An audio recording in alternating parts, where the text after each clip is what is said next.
નમસ્કાર. ચાલો આજે આપણે એક મસ્ત મજાની વાર્તા સાંભળીએ.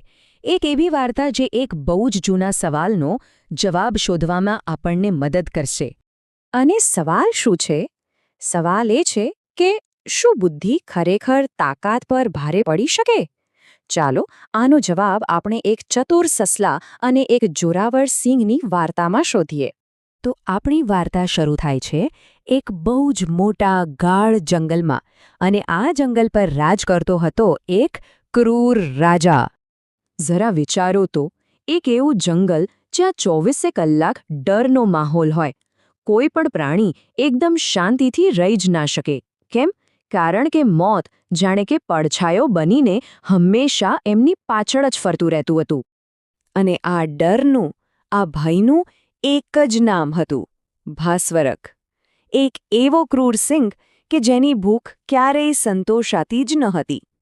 એ ખાલી પેટ ભરવા માટે શિકાર નહોતો કરતો, ના, એ તો બસ પોતાના આનંદ માટે, મજા માટે પ્રાણીઓને મારતો હતો. અને આના લીધે આખા જંગલમાં બસ હાહાકાર મચી ગયો હતો. પણ ક્યાં સુધી આવું ચાલે? રોજ-રોજની આ દહેશતથી બધા પ્રાણીઓ એટલા ત્રાસી ગયા કે એમણે નક્કી કર્યું, બસ હવે બહુ થયું, હવે આમ ચૂપચાપ બેસી નહીં રહેવાય, કંઈક તો કરવું જ પડશે. એટલે બધા ભેગા થયા અને એમણે એક કહી શકાય કે બહુ જ જોખમી રસ્તો કાઢ્યો. એ લોકો સીધા સિંહ પાસે ગયા અને એક પ્રસ્તાવ મૂક્યો કે જુઓ, અમે રોજ એક પ્રાણી જાતે જ તમારી પાસે મોકલી દઈશું, પણ બદલામાં તમારે બીજા કોઈનો શિકાર કરવાનો નહીં. ખરેખર આ સોદો ડર અને મજબૂરીમાંથી જ જન્મેલો હતો. અને સિંહ, એણે તો તરત જ હા પાડી દીધી. પાડે જ ને, એના અહંકાર અને આળસ માટે તો આનાથી સારું શું હોય? હવે મહેનત કર્યા વગર જ બેઠા બેઠા ભોજન એની ગુફા સુધી આવવાનું હતું. પણ વાર્તામાં હવે એક જબરદસ્ત વળાંક આવવાનો હતો. એક એવો વળાંક જે બધું જ બદલી નાખશે. કારણ કે હવે વારો હતો એક એવા પ્રાણીનો જે ભલે કદમાં નાનો હતો, પણ જેની બુદ્ધિ બહુ જ મોટી હતી. અને એન્ટ્રી થઈ છે આપણી વાર્તાના હીરોની, એક નાનકડા સસલાની. પણ સાંભળો, આ કોઈ સામાન્ય સસલું નહોતું. એ બહુ જ હોશિયાર હતું. અને એણે મનમાં નક્કી કરી લીધું હતું કે ભાઈ, હું તો સિંહનો શિકાર નથી જ બનવાનો. તો સસલાએ નક્કી કર્યું કે એ સિંહનો સામનો તાકાતથી તો કરી જ ના શકે, એટલે બુદ્ધિ વાપરશે. અને એની આખી યોજનાનું પહેલું સ્ટેપ શું હતું ખબર છે? જાણી જોઈને મોડું પહોંચવું. જરા વિચારો, એક તો ભૂખ્યો સિંહ, ઉપરથી ગુસ્સામાં, એને રાહ જોવડાવી, કેટલું મોટું રિસ્ક હતું. અને થયું પણ એવું જ. સસલાની ચાલ કામ કરી ગઈ. જેમ જેમ સમય જતો ગયો, સિંહની ભૂખ વધતી ગઈ અને એ ભૂખ ગુસ્સામાં બદલાતી ગઈ. એ ગુફામાં આમથી તેમ આંટા મારવા લાગ્યો. એની ગર્જનાઓથી આખું જંગલ ધ્રુજી રહ્યું હતું. તો ચાલો હવે આપણે વાર્તાના સૌથી રોમાંચક ભાગ તરફ જઈએ. એક ક્ષણ જ્યારે સસલું આખરે એક ગુસ્સાથી બરાબર લાલચોળ થયેલા સિંહનો સામનો કરે છે. અને જેવું પેલું નાનકડું સસલું ડરતા ડરતા ત્યાં પહોંચ્યું, બસ સિંહનો ગુસ્સો તો 7મા આસમાને હતો. એણે એવી તો ગર્જના કરી કે આખું જંગલ કાપી ગયું. પણ સસલું, એ જરાય ગભરાયું નહીં. એકદમ શાંતિથી એણે જવાબ આપ્યો. અને અહીંથી જ એણે એક એવી વાર્તા શરૂ કરી જે ખરેખર તો સિંહના અંતની શરૂઆત હતી. સસલાએ એટલી ચાલાકીથી વાત કરી, એણે એક એવી વાર્તા બનાવી જે સીધી સિંહના ઘમંડ પર જઈને વાગે. એણે કહ્યું કે મહારાજ, રસ્તામાં મને એક બીજો સિંહ મળ્યો અને એ તો એમ કહેતો હતો કે આ જંગલનો અસલી રાજા એ છે.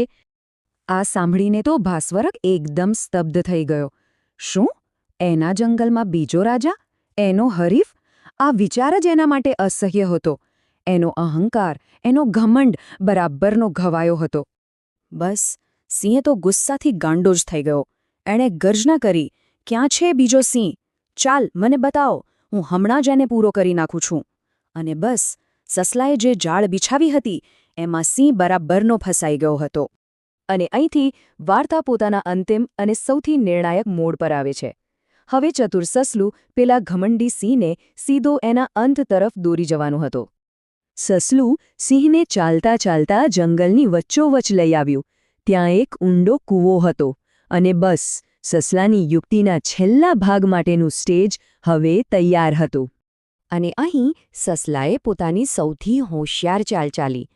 એણે કૂવા તરફ આંગળી ચીંધીને કહ્યું, મહારાજ, પેલો તમારો દુશ્મન છે ને, એ આ કિલ્લાની અંદર છુપાયો છે.